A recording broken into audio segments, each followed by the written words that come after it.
わけで開封高級ブランドを手に持っているかのような90年代っぽい感じというか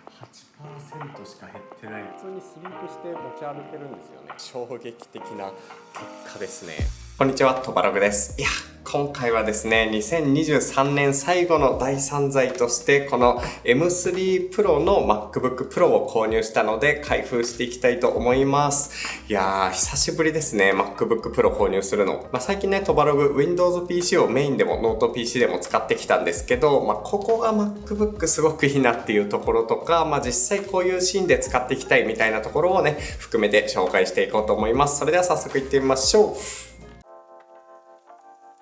はい、改めてこちらが M3 Pro を搭載した MacBook Pro ですね。いくつか M3 シリーズにはね、チップの種類があるんですけども、僕が購入したのが M3 Pro の上位のモデルとなっています。12コア CPU と18コア GPU を搭載したモデルで、かつね、ストレージが1TB モデル、ユニファイドメモリーが 36GB のモデルを購入しています。なぜこの選択になったのかっていうのはね、後から話すんですけども、早速ね、ちょっと開封していきたいと思います。久しぶりの MacBook Pro なんですけども、いつぶりだろう購入するの。確か、2018年とか YouTube をね始める前に PayPay 祭りとかでね、なんかすごい安く購入したのが最後だと思うんですけど、その時ぶりに MacBook Pro を手にします。いやー、なんかめっちゃ久しぶりの感じ。意外と箱が分厚いですね。そんで今回はオーストラリアで購入したんでちゃんと届くか心配だったんですけど、届いてよかったです。というわけで開封。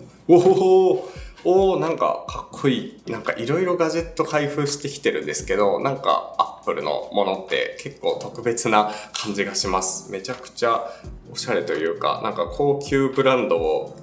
手に持っているかのような、そういう感覚ですね。この紙でできた包装紙を外していくと本体が現れます。よいしょ。なんかM2 シリーズからだと思うんですけど、デザインがかなり一新されていて、全然なんか違うものを触っている感じがする。逆になんか古いものを触っているかのような、そんな感覚になりますね。結構やっぱビルドクオリティというか、このなんか詰まってる感すごいわこれ。開封自体はね、いろいろな YouTuber、おそらくほとんど全ての YouTuber、ガジェット系の人だったらやってると思うんですけど、一応ね、やっておきます。こんな感じで充電用のケーブル、iPhone 15シリーズと同じような布製ですね。で、今回はオーストラリア版なので、でかい。すごい、オーストラリア版の大端子なので、かなり収まりが悪いですね。日本版だと確かこれ折りたためたよな、こことか、カチッとか言って折りたためたと思うんですけど、オーストラリア版はかなり大きい感じがします。で、あとはね、いつもの MacBook Pro。ステッカー黒なんだ。ステッカー白のイメージだったからちょっと驚きなんですけど、黒いステッカーが入っています。これと合わせてんのかな。久しぶりにこういうね、Apple 製品というか MacBook シリーズの開封してるんですけど、めちゃくちゃなんか楽しいですね。ガジェットって感じがする。今回同封されていたのはこんなところで、箱は結構大きめだけど内容物はシンプルっていう感じです。はい、改めてこちらが M3 MacBook Pro の筐体ですね。このスクエア型でちょっとカクカクしつつも角にはね丸みがあるこの筐体デザイン、なんかレトロっぽくて逆に好きです。ここの刻印とかすごくいいですよね。90年代っぽい感じというか、なんか工業デザインっていう感じがしますね。実はね、今手元にもこの今まで使ってきたというか、今ね妻が使っているんですけども M1MacBook Air があるんですよ。今まではおそらくこっち系のねデザインでずっと10年以上やってきたと思うんですけど、 M2 シリーズからは MacBook Air も含めてこういう系のねデザインになっているっていうところで、個人的にはやっぱりね面白さというか、久しぶりに新しい筐体を手にした感があります。両方ともねカラーはシルバーで、筐体自体はねなんか似たような雰囲気を感じるんですけども、やっぱりね違うのは結構この Apple のロゴマークですよね。 Apple のロゴマーク今まで鏡面っぽかったんですけど、完全にね真っ黒になってさらに大きくなっています。個人的にはねこれラルフ・ローレンとかメルセデス・ベンツとか結構ねロゴマークをダンって押し出す系のデザインが割と世界的に数年前ぐらいから流行ってる気がするんですけど、その系統のね衣装を受け継いでいるというか、そのねトレンドを入れているような感じがしますね。こうやって手に持つとこんな感じですね。サイズ感とかもすごいしっくりくる感じがあります。いいですね。早速開けてみよう。開けるとこの布があって、すごい開けた瞬間にもう開けた瞬間につきますね。いや、やっぱ画面綺麗だな。反射がこうやって見ると結構目立つ感じはあるんですけど、ディスプレイの発色やば。ディスプレイのこの発色の良さとなんか明るさと美しさやっぱ半端ないですね。というわけで早速初期設定をしながら、進めていきたいと思います。初期設定を今してるんですけども、久しぶりにこのキーボードというか、キーボードもなんかめちゃくちゃ新しくなってて、静音化がされててね、なんかすごいここ全体が黒くて変な感じがします。個人的にはここもね、なんかシルバー系というか、Windows の Surface みたいに色がね、ここと統一されてた方が好きではあるんですけども、これはこれですごいというか、ここのアルミの部分とここの部分、ほぼね、一体感がある感じなんですけど、これ塗装されてるのかな？なんか際がどういう処理されてるか全然わかんないんですけど、めちゃくちゃ美しい処理が施されてる感じがある。今初期設定中なので筐体についても触れていこうと思うんですけども、ここがね電源用のマグセーフかな、マグセーフになっていて、で横に USB-C ポートが搭載されています。おそらくサンダーボルト4とかそういうのに対応してる系だと思うんですけど、そのポートで横にはイヤホンジャックがついています。動画編集する時にこれがあるのは嬉しい。で MacBook Pro だからだと思うんですが HDMI ポートとさらにもう一つ USB-C と、これは嬉しいですね。動画編集者にとってはめちゃくちゃ嬉しいんですけど SD カードリーダーが備わっています。この辺の端子がハブなしで使えるから MacBook Pro 選ぶっていう人もね多いと思うんですけど、これがあるのめっちゃ嬉しいです。はい、というわけで動画でちょっと伝わりにくいと思うんですけど、ディスプレイの発色がめちゃくちゃ鮮やかですごい立体感があって綺麗です。はい、今ね初期セットアップしてる最中なんですけど、そもそもなぜトバログは M3 Pro の、この MacBook Pro を購入したのっていうところで言うと、結構外で電源のない環境で PC 作業することが増えたからっていうのがね一番の理由ですね。基本的にねオーストラリアでのメイン PC は Alienware X17 っていう Windows PC をね使っています。これはねめっちゃパワフルでかなりねいろいろな作業難なくこなせる、しかも端子もめっちゃ多い強い PC なんですけど、いかんせんねめちゃくちゃ重たくてバッテリー持ちもめっちゃ悪いんですよ。テキストワークするのにも1時間ぐらいしか持たないので、基本必ず外に出るときはこういうね窒化ガリウムのすんごいコンパクトになった、320W 給電のこの AC アダプターが必須なんですけど、これとね一緒に持ち歩くとだいたい 4kg ぐらいになってしまいます。4kgっていうと結構な重さですよね。東京だったら結構ね充電しながら使えるスポットもたくさんあるので良かったんですけど、オーストラリア電源がね基本的にないので、外にこれを持ち出しても1時間ぐらいしか使えないし、しかもねバッテリー駆動の場合は GPU がね動いてくれないので結構ロースペックな PC になっちゃうんですよね。で今回のねオーストラリアの旅では割とね飛行機に乗る予定も多くて、飛行機の中でも作業したいしラウンジとかでも作業したい、しかも普段ね持ち歩いて海沿いのカフェとかでなんかこうアイデアを出すとかそういうこともしたいなっていう用途をね考えた時に、これだけじゃなくてこういうね MacBook があると最強の組み合わせかなと思って今回ね MacBook を購入したっていうわけですね。単純に Windows から Mac に乗り換えるとかそういう話ではなくて、基本的にはね僕の中で併用していこうと思っています。これは結構車に置き換えると分かりやすいかなと思っていて、例えばこの Alienware はねかなりパワフルで大きいので、トラックみたいなイメージですかね。 MacBook は本当に気軽にいつでも持ち運べるっていう点で言うと、やっぱりねテスラのモデル Y とかプリウスとかぐらいの感じの車のイメージですね。どっちかだけでも全然生活はできるけど両方あった方が便利っていう点で、こちらのね2台を使っていこうと思っています。モバイル用途でもね Windows PC でも結構バッテリー持ちがいいモデルどんどん増えてきてはいると思うんですけど、やっぱりこの出せるパフォーマンスとバッテリー持ちのこのバランスを考えた時に MacBook Pro はやっぱりね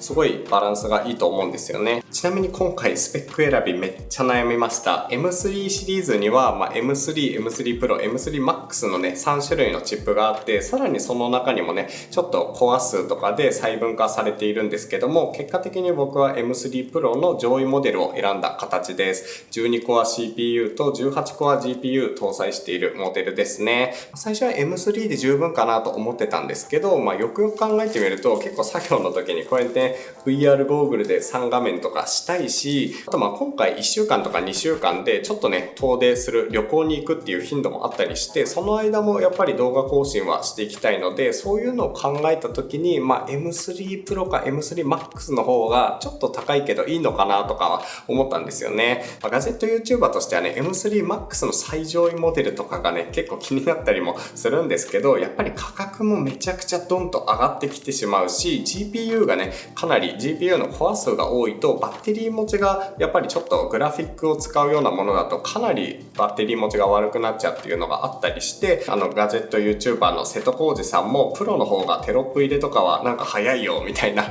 とゴリミーっていうブロガーのね先輩もマックスシリーズよりプロシリーズの方がバッテリー持ちはいいんだよねみたいなことをね言っていたので、今回めちゃくちゃ重い仕事は Windows でやるし、ちょっとね持ち歩いてある程度パフォーマンス出したいっていうところなので、今回バッテリー持ちとパフォーマンスのバランスを考えてこのね MacBook Pro M3 Pro のモデルにしています。この辺ね実際使っていかないとどうなのってところは分かんないので、ここからちょっとねゴリゴリ使っていこうと思います。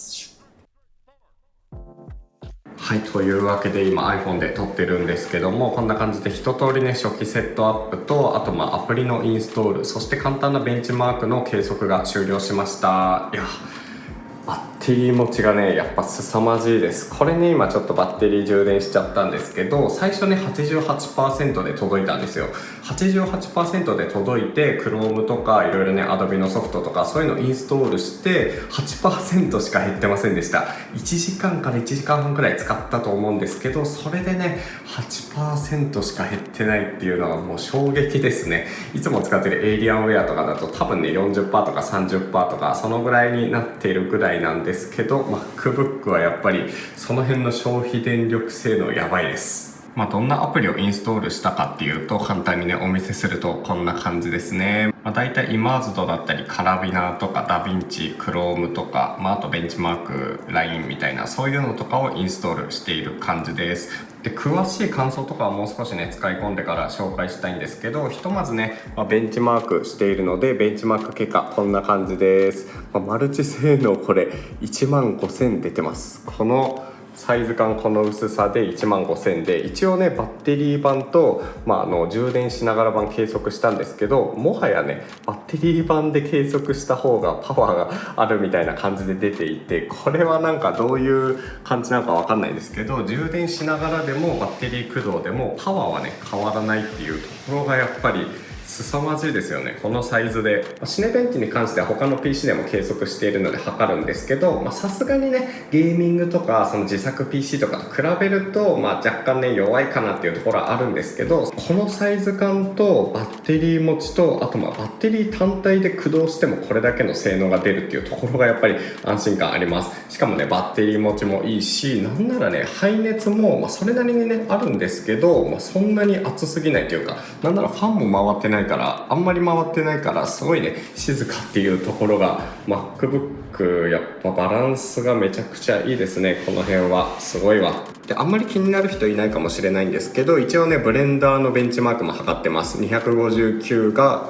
CPU で GPU だとね1493っていう感じですね。いや強いわ。参考までにね過去に計測したこの他のエイリアンウェアとか自作 PC とかと比較するとやっぱりねさすがに弱いかなっていう感じはするんですけども、それでもねこの感じの数字が出てくれているのはモバイル用、そしてバッテリーで駆動という点を考えてもかなり熱いかなと思います。はい、というわけでちょっとね動画の書き出しテストをしてみたいと思います。ぶっちゃけベンチマークのスコアよりこれで実際どんぐらいね性能差があるかっていうのが一番気になるんですよね。今回の動画の素材はこのアーロンチェアを買いましたっていうリアルなやつです。17分 4K10 ビットプロレゾの素材、200ギガぐらいある素材なんですけど、これにいっぱいねこういう風にテロップとかを足したり BGM を足して色を足したものでどのぐらいね時間がそれぞれかかるかっていう感じですね。全く同じ設定ですね。 MP4H265 の 4K で10ビット収録、10ビットで字幕もビデオ焼き付けです。どんな感じになるのか。じゃあレンダリングテスト321ポット。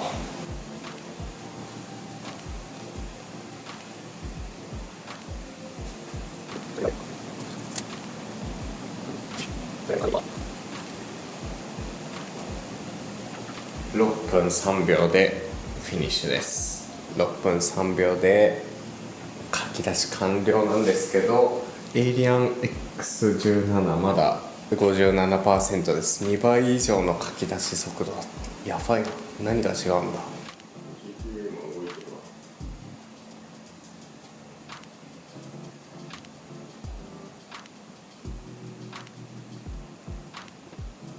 はい、計測がそれぞれ完了したんですけど、ちょっとね衝撃的な結果ですね。エイリアンウェアの方がベンチマーク的にもねいろいろ強いかなと思ってたんですけど、エイリアンウェアの方が11分12秒での書き出し完了に対して MacBook はなんとこれ衝撃なんですけど、ほぼ半分の6分3秒での書き出しが完了しています。なんだこの差は。いやこれはちょっと衝撃です。最初思ったのが、設定とかはね全部素材とか一緒なんですけど、エンコーダーの設定でこっちがね、CPU しか動いてないのかな、しょうがないかなとか思ってちょっとねタスクマネージャー開いたんですけど、 RTX3080Ti ががっつりね、100% で動いていたので、本当に 100% の性能ずつでこれだけの差があるっていう感じですね。いやー 3DCG とかは別なんですけど、動画編集においては MacBook やばいわ。これ強い。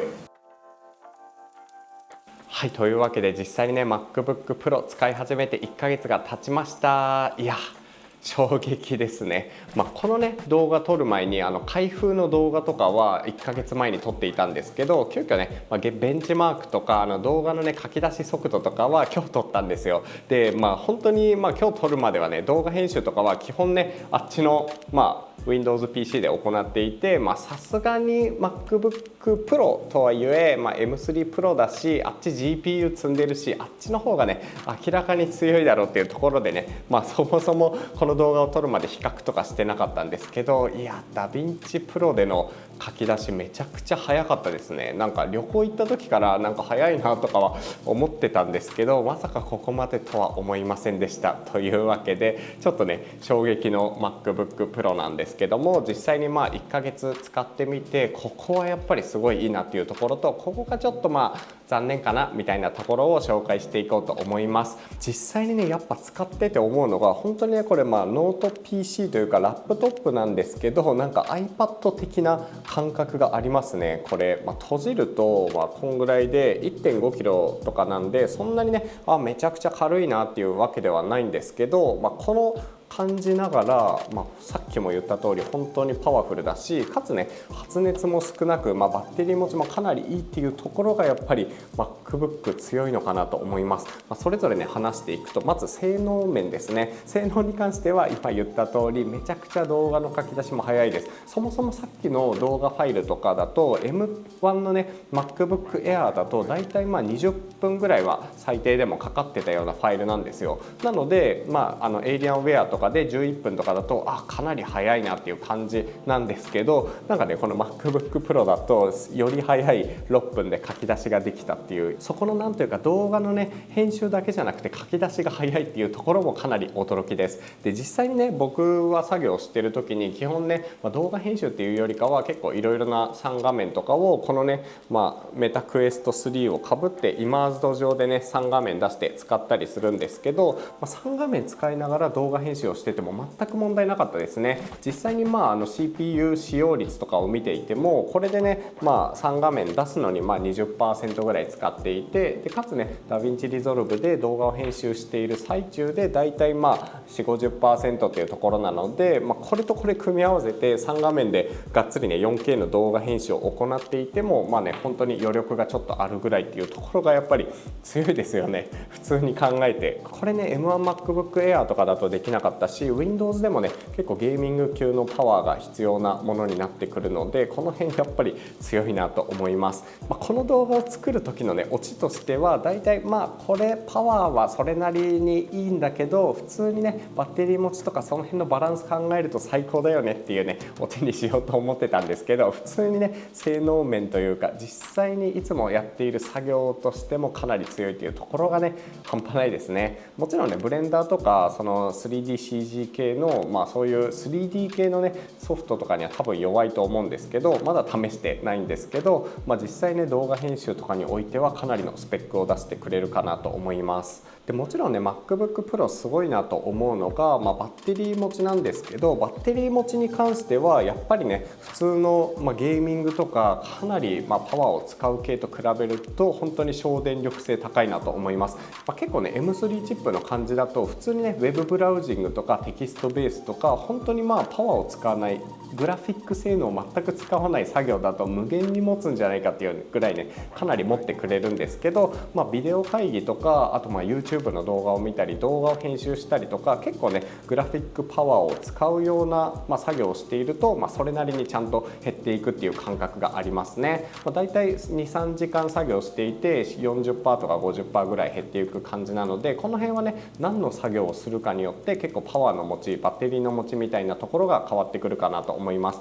ゲーミングラップトップとかだと結構ね動画編集をバッテリー駆動で行うと、本当に30分作業してるだけなのに 80% ぐらいバッテリーがなくなるとか、そういうね世界線で今まで生きていたので、もちろんねその辺と比べると、かなりね性能の割にバッテリー持ち強いなっていう印象がありますね。ただね人間の悪いところってこれに慣れてくるんですよね。例えば本当に3時間とか使っていて 60% 残ってたとしても、あれもう 60% しか残ってないみたいな感覚になったりするし、なんだよ iPad と比べるとちょっと減り早くないみたいなね勝手に気持ち的になってきてしまうので、例えば1日充電忘れて持ち出そうとしてね40% しかないとかね意外とあったりするので、その辺はね結構毎日ちゃんと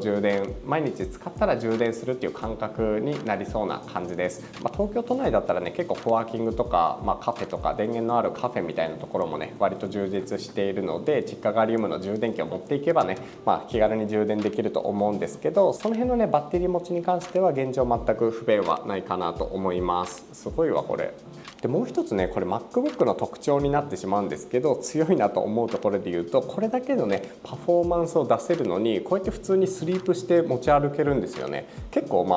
Windows のゲーミングとかかなりスペックが高い PC とかだと、そもそもね Windows ってなんかスリープモードにして持ち歩くとかこれでね置いとくっていうこと想定されていないので、基本ね電源を切らないと熱々になってしまうというところがあるんですけど、 MacBook Pro だと本当にこうやって作業していてパッと閉じればねすぐに冷たくなってかなりバッテリー持ちも持ってくれる状態で持ち歩けるので、この辺はね頻繁にこういうカバンに入れて毎日持ち運ぶとかだとやっぱりね MacBook そういうところに利点あるなっていう風に感じますね。バッテリー持ちよりも正直、このね閉めてスリープ状態にして持ち歩けるっていうところにメリットを感じてるかもしれません。ここはやっぱり強いです。MacBook ね本当に強いなと思うんですけど、利点としてはそんなところですかね。あとは動画撮ったり写真撮ったりするので、ここにねこの SD カードリーダーが備わっているっていう点がやっぱりねすごく良くて、気軽に動画とか写真をねチェックできるっていうところも熱いポイントではあります。基本もうこれ MacBook Pro にしてからはハブを持ち歩かなくなりましたね。MacBook いいなと思うところはそんな感じですかね。かなり満足度は高くて、そもそもね50万円とかしてくるようなかなり高級なねノート PC ではあるので、その辺当たり前っちゃ当たり前なんですけど、やっぱりね運用の楽さとかその辺はね MacOS そして M3 チップの強さを感じております。で逆にねちょっとここ残念だなと思うポイントで言うと、どっちかっていうとね OS の問題ではあるんですけども、やっぱり Steam とか Windows でゲームが楽しめないっていうところですかね。結構ここは割と強く感じるところで、最近ねちょっと自分事なんですけど、こういうねコントローラーを年末に購入しまして、今ねWindows PC でホグワーツレガシーを結構やってるんですよね。 Windows をメインとしつつなんかねこの iPad とかにミラーリングをしてやったりするんですけど、本当に MacBook だと結構強い、性能を兼ね備えてるのに、その辺のねゲームが全くできないっていうところはやっぱりね弱みかなと思います。本当になんかやるとしたらこんな50万円とかする PC なのにゲームとかほとんどできずに、基本ね本当にスラックでチャットを返すとか、ノーションでメモを取るとか、動画を編集するとか、なんか基本的にこう意識が高いような、なんというかこう意識高いことしかしづらいっていうところがやっぱりねちょっとあります。インプットアウトプットをするみたいな、そういうなんか仕事で使うデバイスっていう印象がかなり強いですね。昔はなんか CM とかでなんか MacBook は結構ね遊び心がある OS だみたいな感じですごいねなんか CM とかやってた気がするんですけど、その割にはなんかねゲーム系とかその娯楽系にやっぱり弱いのかなっていう印象がありますね。やっぱ Steam が使えないっていうのは結構なんか最近すごい残念だなっていう感じるポイントです。だからこそねやっぱりハンドヘルド型のねこういうぐらいの Windows PC とかが MacBook と一緒にねこう持ち合わせるのにすごいちょうどよくて売れてるんでしょうね。この辺はね MacBook Pro っていうよりかは MacOS の問題かなっていうところです。そのねゲームができない問題もあるんですけど、あと単純にねやっぱりねメタクエスト3みたいにこうやってね、PC と接続してよりね高画質のコンテンツを楽しむとかゲームを楽しむとか、PC があることによって拡張するデバイスをね使おうとした時に MacBook だと基本的にその辺のね連携ができなくなるので、そこも割とちょっとね残念だったりしますね。本当にこれでねバーチャルデスクトップでこうね、作業するとかだったら全然問題ないんですけど、できればねそういう PC と連携した、コンテンツとかね VR のワールドとかそういうのが楽しめるとやっぱりねこのセットだったら一番いいのになっていう風に感じちゃいますね。であと個人的にちょっとねこれ自分の問題なんですけど、ちょっとやってしまったポイントがありまして、この辺にシャーとコーティングが剥がれてしまっているんですよね。これちょっとねめちゃくちゃショックなんですけど、 MacBook シリーズはやっぱコーティングというかディスプレイ面が割と弱い気がします。これねこうやって閉じてこの間旅行に行った時に、普通に旅行カバンの中にこうやって入れてたんですよね。で実際、ちょっとねそんなに圧迫しないように一応気をつけてたつもりではあるんですけど、やっぱりこう荷物に押されちゃったみたいで、ここのね、このディスプレイのこの辺にシャーっとなんか傷がついてしまっています。いや本当にちょっとねショックが大きいですね。実際に使う分にはね問題はないんですけど、例えばこれを2年使ってまた新しい M5 チップのね MacBook に買い替えますとか、そういう時にねやっぱり買い取り価格とかがかなりディスプレイってなるとね落ちてしまうので、その辺はねちょっと悲しさはありますね。なので、発色の良さが売りではあるんですけど、もしね MacBook を長く使って、売却する時にも価格落としたくないよっていう人は、ディスプレイ保護フィルムを購入して貼った方がいいのかなと思います。これに関してもね塗装が剥がれるだろうみたいなそういうのあったりするんですけど、今までね僕は使ってきてそういうのを感じたことないので、面倒でなければ貼った方がいいのかなっていうところはありますね。僕ちょっとオーストラリアで調達するのがめんどくさいんで貼ってなかったんですけど、いやー貼れば良かったです。逆に言うともう本当に不便ってそんなところですよね。やっぱり使っていて感じるのは Windows と MacOS の違いで、そういうねゲームが遊べないとか、意外と MacBook 電池持ちがすごくいいぞとか、そういうね OS 間の違いの方がやっぱり筐体よりも大きいかなと思っています。両方ね持ち合わせるのが一番やっぱスタイルとしてはいいですかね。であとねちょっと自分の問題で気になる点としては、このね MacBook のキーボードがまだ若干押しづらいんですよね。前もうちょっとねカチャカチャ感があってシザーキーボードとかで打ちやすかった気がするんですけど、今ねちょっとゴムっぽさがすごい増していて、この感触がなかなかねこう馴染めないところなので、普段は前にもね動画で紹介しているんですが、これねファーイーストガジェットさんと作ったもので、これをこうやって普段はねカチッとここにこんな感じで設置して、基本的にはこんな感じでね HHKB をここに載せて、こうやってね打鍵感のちょっと煩わしさみたいなのを避けて使っているっていう感じですね。チェリーのウルトラロープロファイルも好きなので、こういうのを載せてこんな感じで自宅では使っています。外出先では結構ね、そんなにがっつりタイピングしないのでこの状態で打つことも多いんですけど、割とねこれとかも出しているので、気になったら概要欄からチェックしてみてほしいです。